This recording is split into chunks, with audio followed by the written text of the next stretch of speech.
Balkan Üniversiteleri çalıştayı için burada bulunan 3 üniversitemizin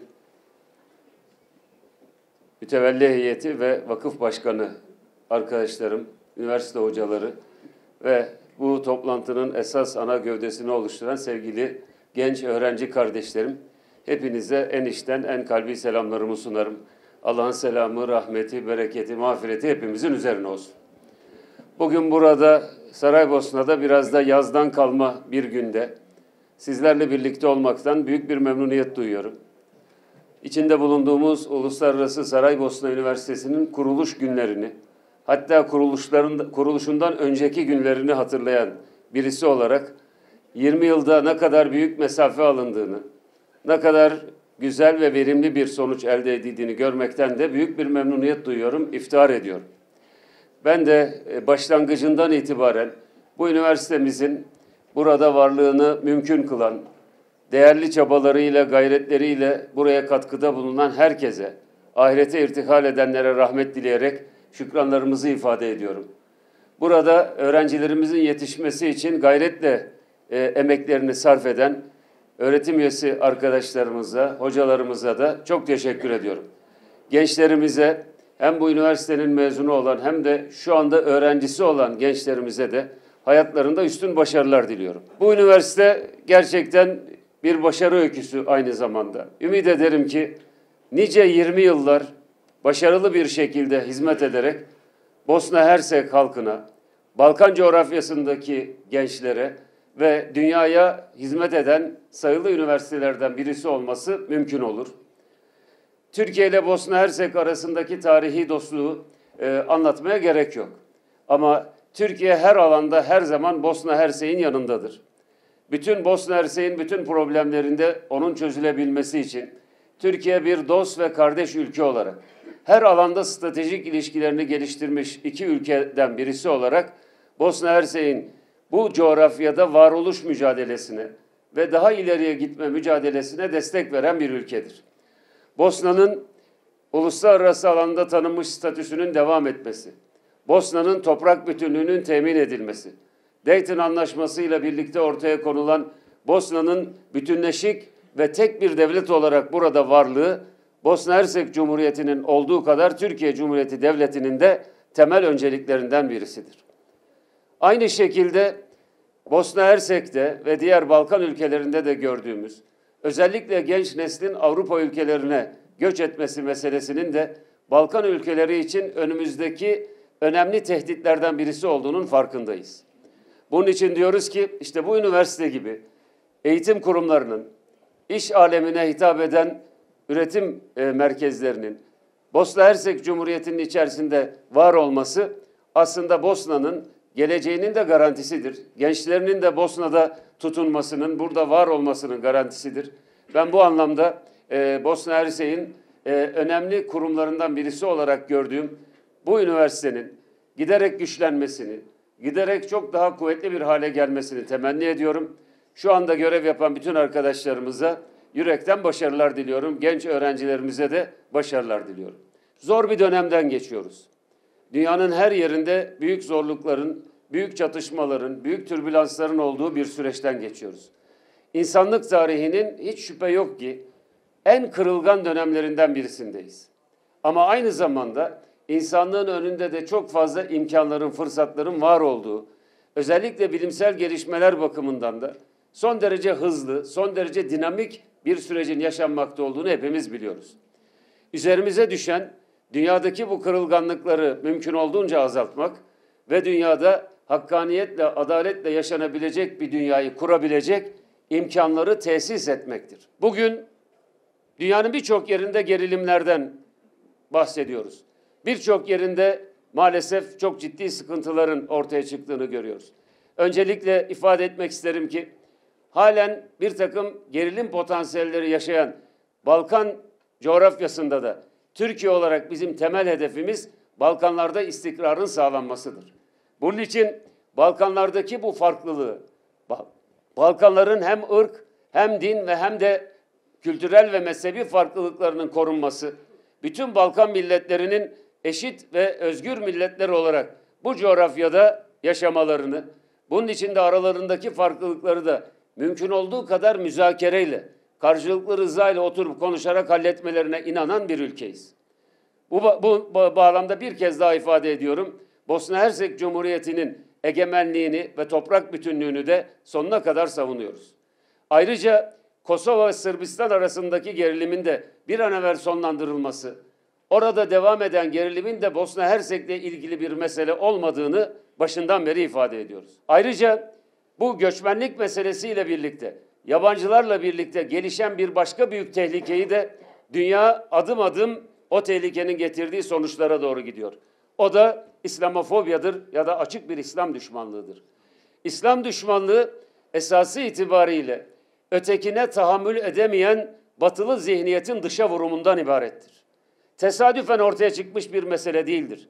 Her gördüğü yabancıyı, diline benzemeyen, dini dinine benzemeyen, rengi kendisinden farklı olan herkesi öteki gören anlayışın bir sonucudur.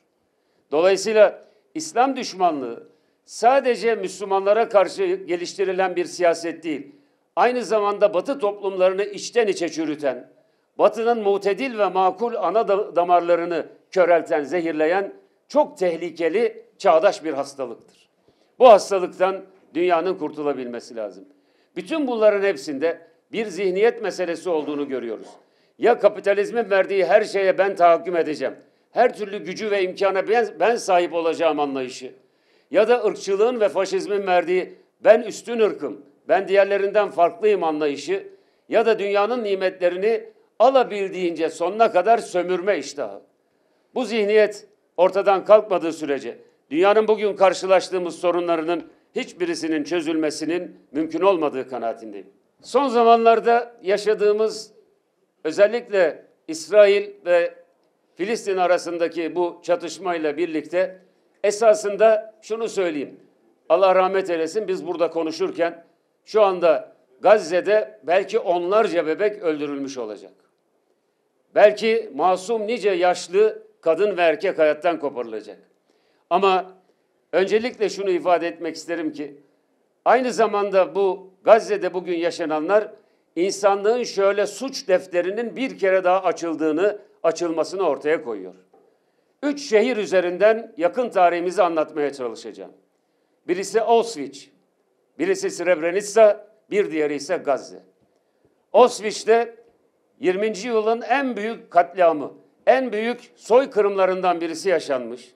Ve maalesef o zaman Avrupa'da faşistler, Naziler tarafından toplama kamplarına toplanan Yahudiler ve Çingeneler hem de tırnak içerisinde medeni Avrupalıların gözleri önünde cayır cayır o kazanlara atılmışlardı, o fırınlara atılmışlardı. Aynı tavrı geliştirdiler. Ya bir kısmı bu Nazilerin işlemiş olduğu suçları, cürümleri meşrulaştırmak için politika geliştirdiler. O modern batının, medeni batının bir kısmı at gözlüğünü takarak fırınları görmezden geldiler. Bir kısmı ise ama onlar da diyerek mazeret üretmeye kalktılar. Bir kavim, hatta 2 farklı kavim oradaki toplama kamplarında insanlığın gördüğü en ağır işkenceleri, en ağır insanlık suçu soykırımlara tabi tutuldular. Avrupa'nın gözü önünde. Şurada birkaç saatlik mesafede olan şehirlerde. Berlin'den Paris'ine kadar, Prag'ına kadar Avrupa'nın o sözde medeni şehirlerinde, Viyana'sında vesairesinde. Gel zaman git zaman. Tarih değişti. İnsanların tavrı hiç değişmedi. Burada ben 3 kere o törenlere katıldım. Her katıldığımda o Srebrenica'lı insanların çığlıklarını içimde hissettim.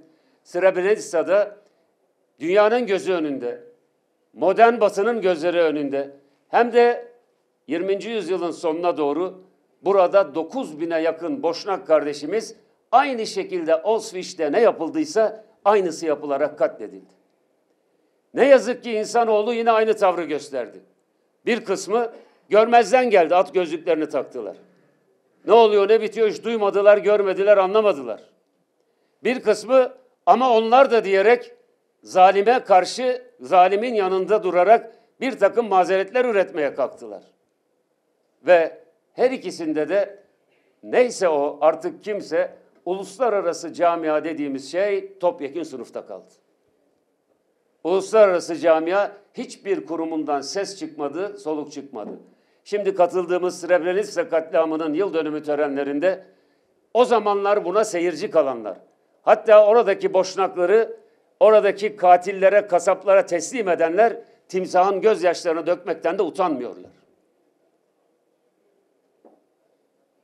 O devirde kapandı. Geldik şimdi 3. şehir Gazze. 2 milyon 300 milyon insan.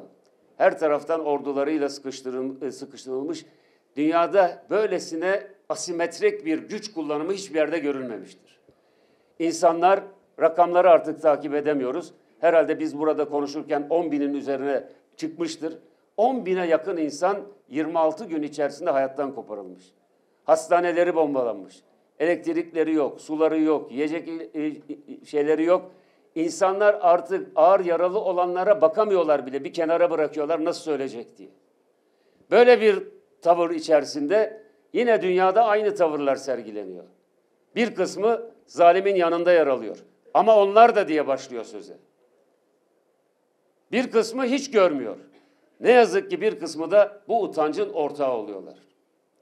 Çok şükür dünyanın dört bir tarafında çok farklı kültürlerden, çok farklı dinlerden insanların içerisinde insaf sahibi, vicdan sahibi olanlar yeter diyorlar ya. Bu kadar olmaz. Bu kadar insanlık dışı bir şey olamaz.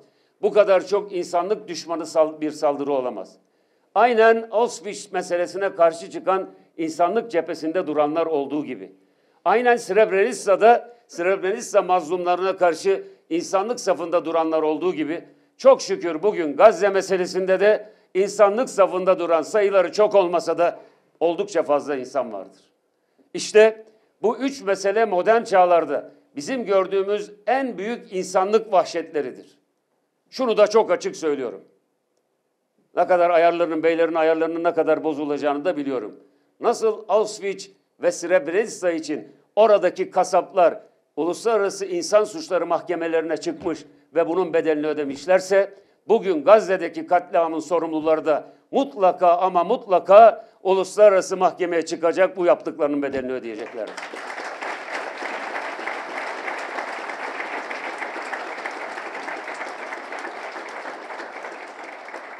Gönlüm böyle istediği için söylemiyorum. İnsanlık böyle, tarih böyle söylediği için söylüyorum. Tarihin her zamanda, şimdi size sorsam Auschwitz kasapları kimlerdi desem, salondan belki birkaç kişi ismini hatırlayacak. Srebrenica katliamının baş sorumluları kimlerdir desek, siyasetle ilgilenen birkaç kişi belki diyecek ki falancaydı filancaydı. İnanın ki biz geçeceğiz, gideceğiz. Gençler için söylüyorum. Çok yakın bir gelecekte, bugün var ya İsrail'in 50 anlı şallı adamları, arkasına dayadıkları, sırtını dayadıkları dayıları var ya, o dayılarının anlı şallı adamlarının hiçbirisinin adını insanlık hatırlamayacak. Birleşmiş Milletler 50 kere toplandı. 140 ülke zannediyorum İsrail'in bu saldırganlığına karşı oy kullandı. 13-14 tanesi İsrail'in yanında yer aldı. Karar alamıyor. Niye karar alamıyor? Çünkü orada öyle çarpık bir yapı var ki bir tanesi veto etse karar alamıyorsun. İşte Rusya-Ukrayna meselesi. Bütün Batı Ukrayna diyor. Tamam eyvallah, biz de Ukrayna'nın toprak bütünlüğünü sonuna kadar savunuyoruz. Ama hadi bakalım Rusya'nın toprak bütünlüğünü korumak için bir aktivitenin içerisinde olsanıza. Olamıyor çünkü orada muhataplardan birisi veto hakkını kullanıyor ve mesele çözülemiyor. Birleşmiş Milletler dünyada artık hiçbir savaşı sonlandırabilme, geçtim savaşı, hiçbir insan yapımı meseleyi çözebilme kabiliyetine sahip değildir. Ne göç meselesini çözebilir, ne küresel ısınma meselesini çözebilir, ne dünyadaki açlık, kıtlık meselesini çözebilir, ne Afrika'daki kütlesel yoksulluk meselesini çözebilir. Çünkü sistem bunun üzerine kurulmamıştır. Sebebini görmemiz lazım. Sistem kim güçlüyse onun sözünün hakim olması üzerine kurulmuştur. Bu sistem yürümez.